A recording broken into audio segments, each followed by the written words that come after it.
Hi, Engineering Space Cadet.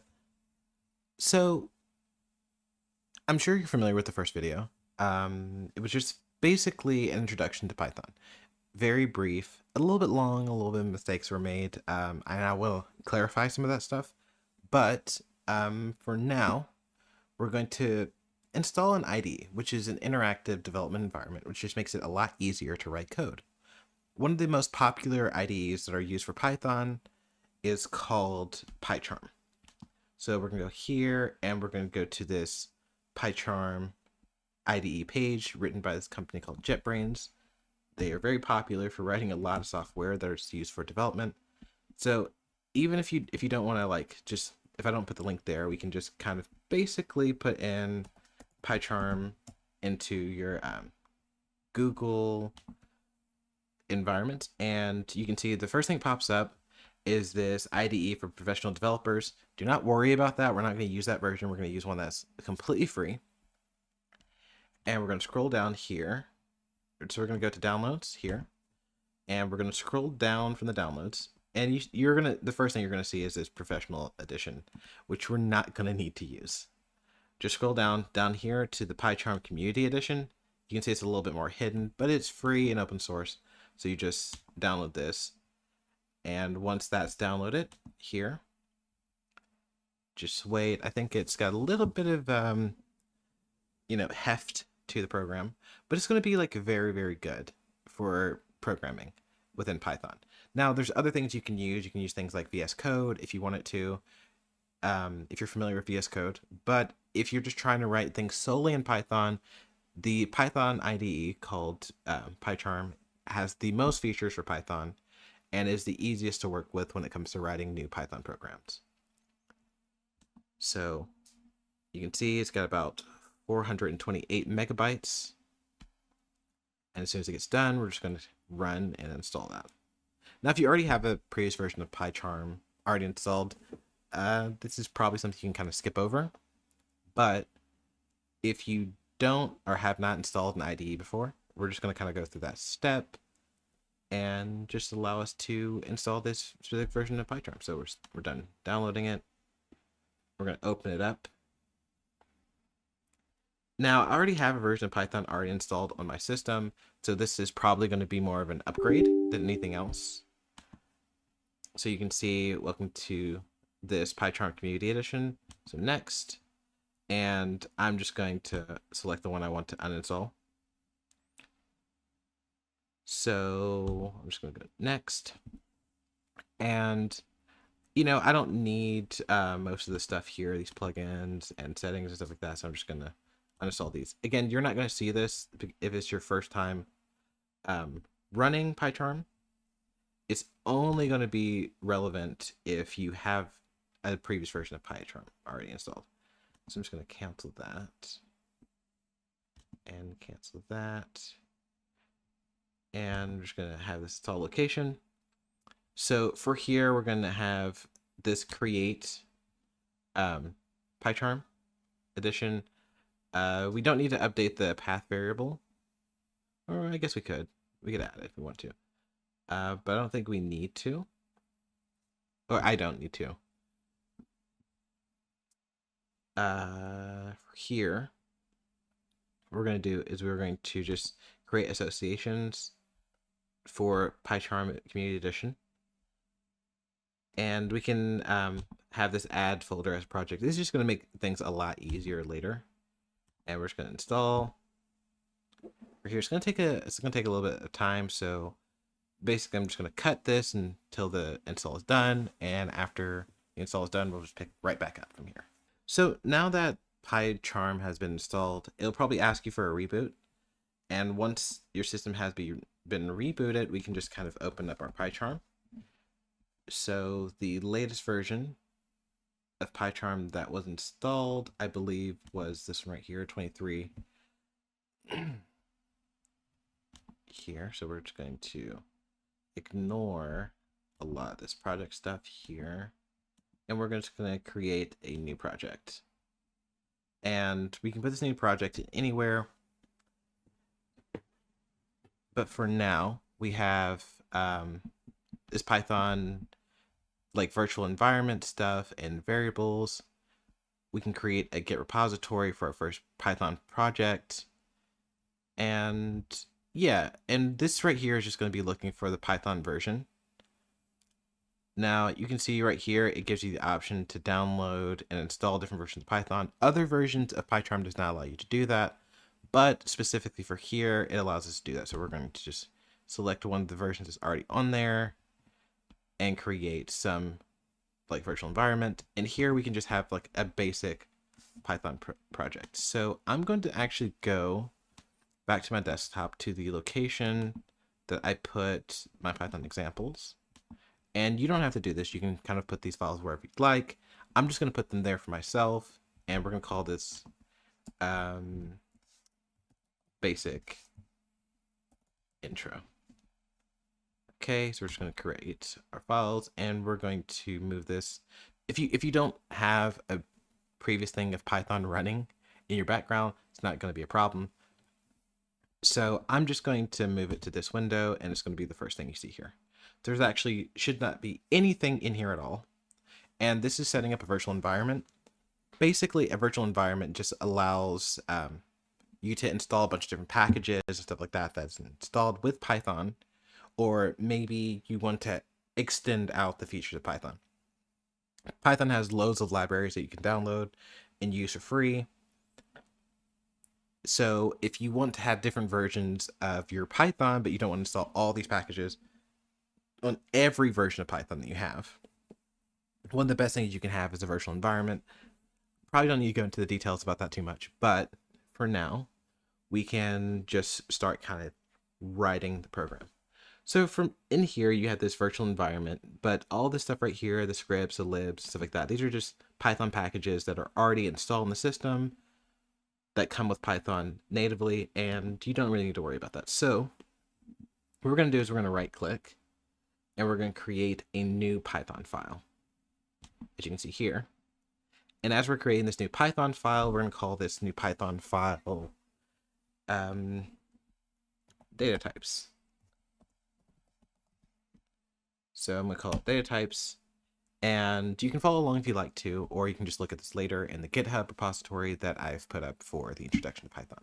So the reason I wanted to kind of go back to the data types, I kind of messed up in the first video explaining what the differences of these data types are.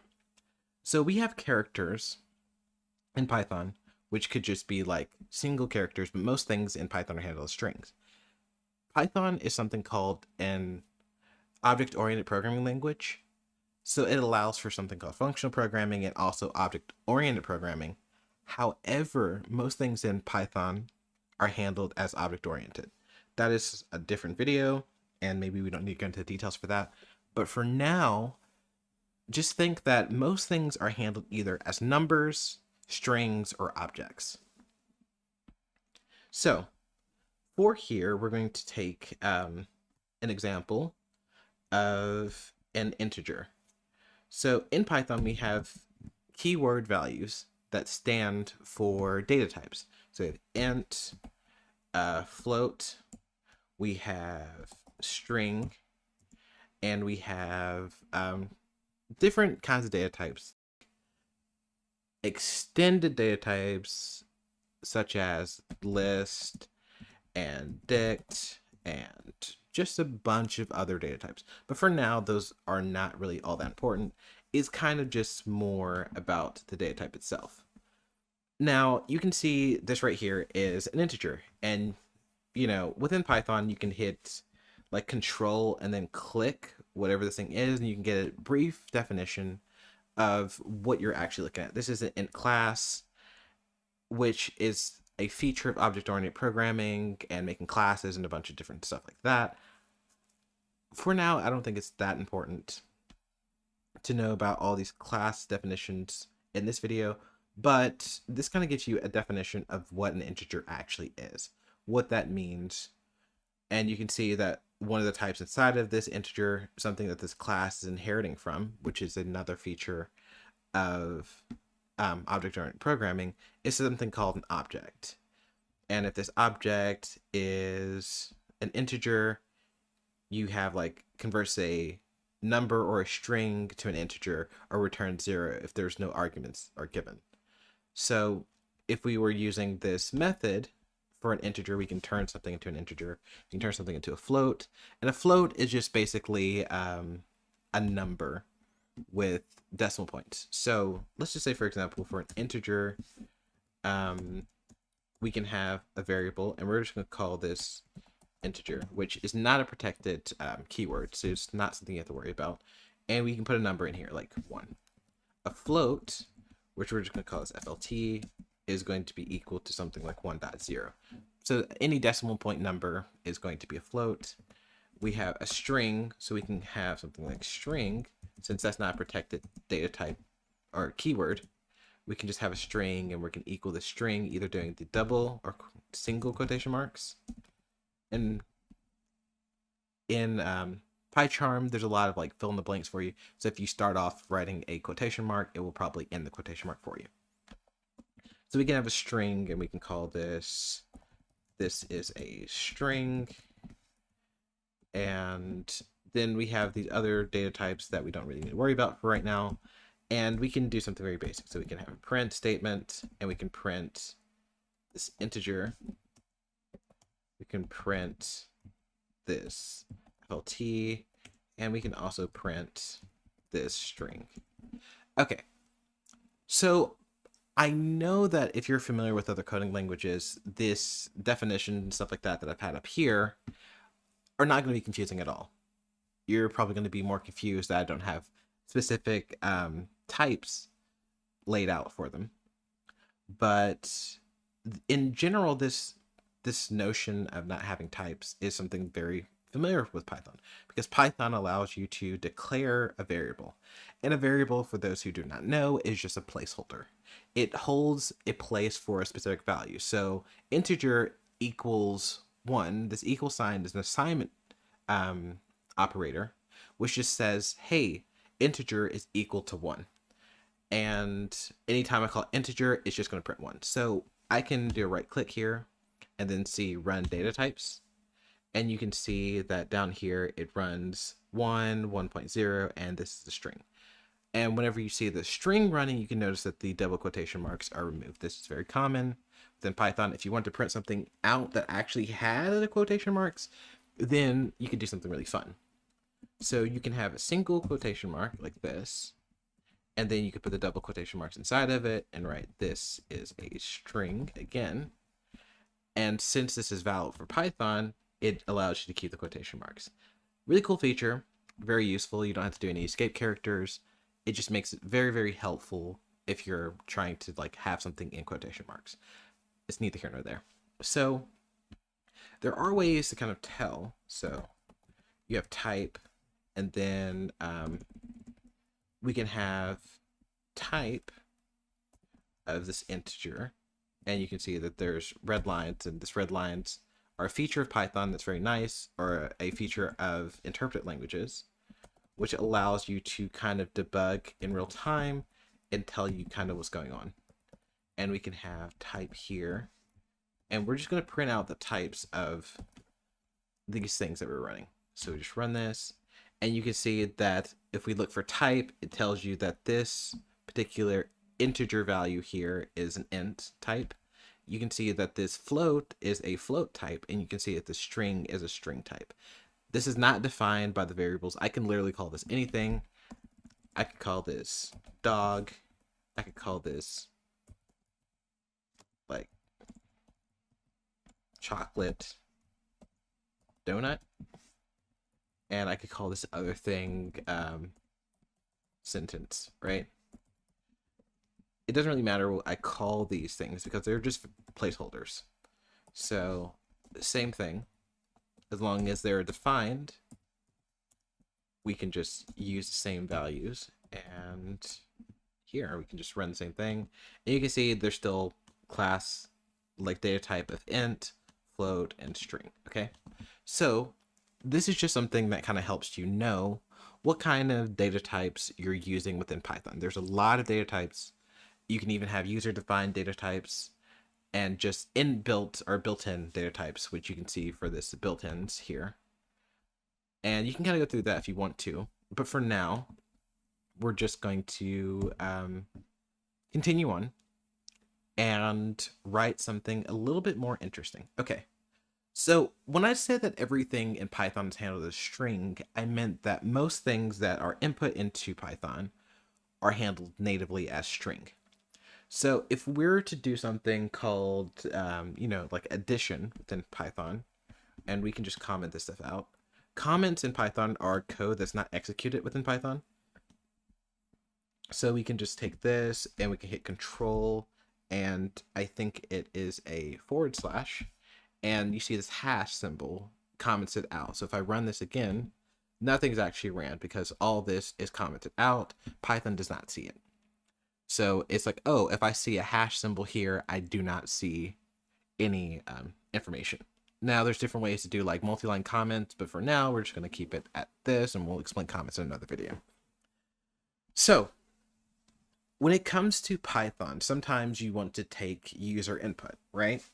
So we can have something like x is equal to input, right?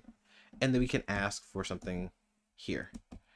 You can be like enter a number, right? And we can just enter that number, have the space, and then we can do the same thing for y, and we can have input enter another number, right?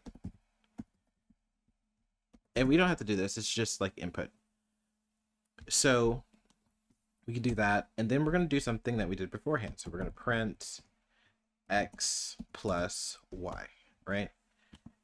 Pretty simple. We defined x and y, and I can just run data types. So I'll ask for some number, I'll put in 10. Okay, and then I'll ask for another number, and I can put in 10 again.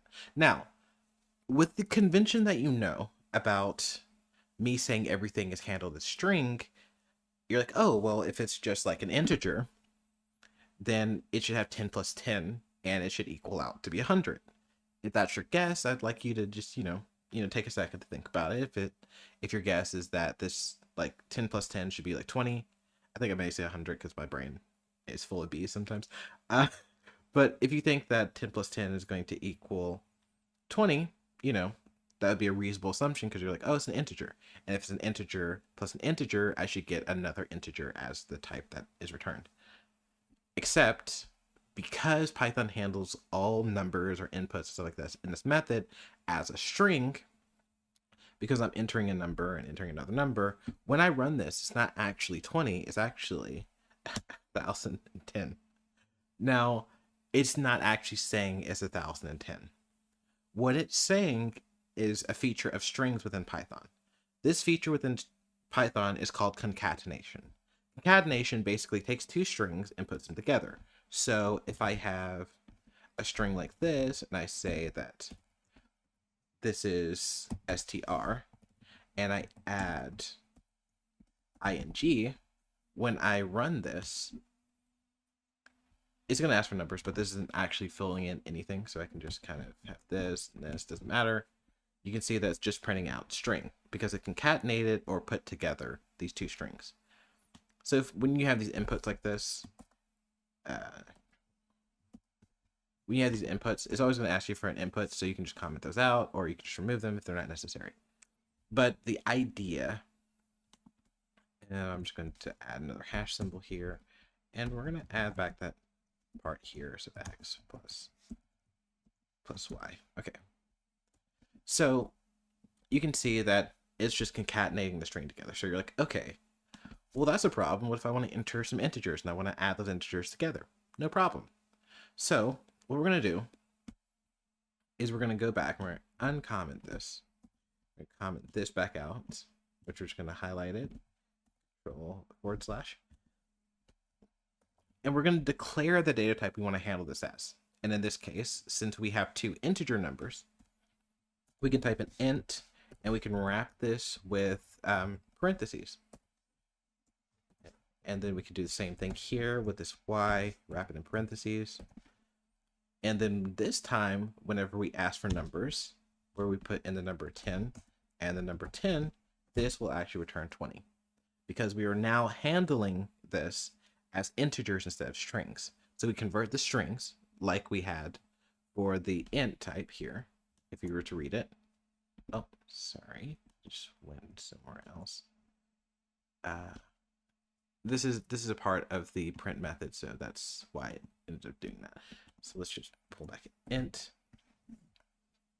as such and go back here, and you can see that it converts a number or a string into an integer.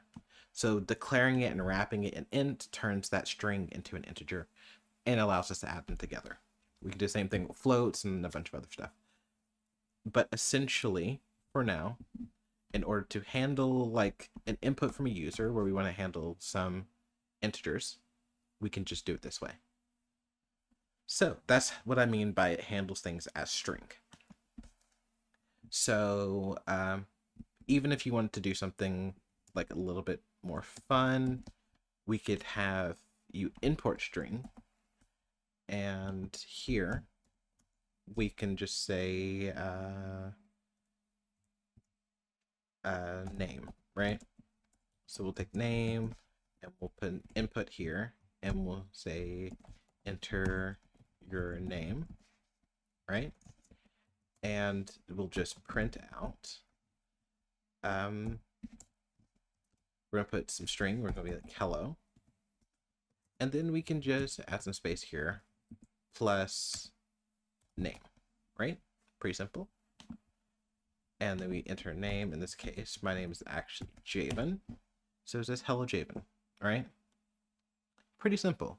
You know, very basic code that you can kind of enter, and this isn't like statically set or persistent, so it just allows us to continually rerun this code, and every time we run it, I could call my save Bob and hello Bob. So this is very useful, especially if you're programming and writing something that you're going to be using the same thing over and over again. Like, let's say, for example, you're using a database, you're having someone enter their first name, their last name, whatever, and we can actually show an example of that, right? So we can have name as in last name, and then we can have first name like this, underscore first name. We can have an input, and we could say enter your last name, right?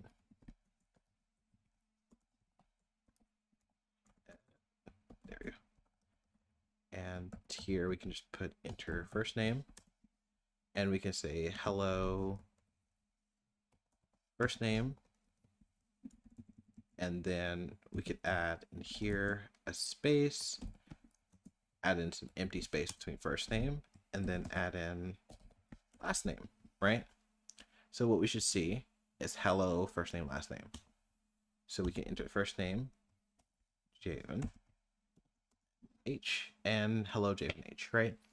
So this allows you to kind of have very modular ways of executing things, where you may need to constantly input this, put it into a database, and, you know, that could be incredibly useful. Now, there's many ways to write this same program. This is not the most Pythonic way to do it. It's just showing you an example of how you could do it, right? So I think that's a basic introduction to data types and just different ways that you can kind of run code within Python, especially with this print statement, which is just a method. We're going to kind of, in the future, kind of go over this stuff a little bit more, best practices and such. So, thanks for watching the video. I'll see you next time.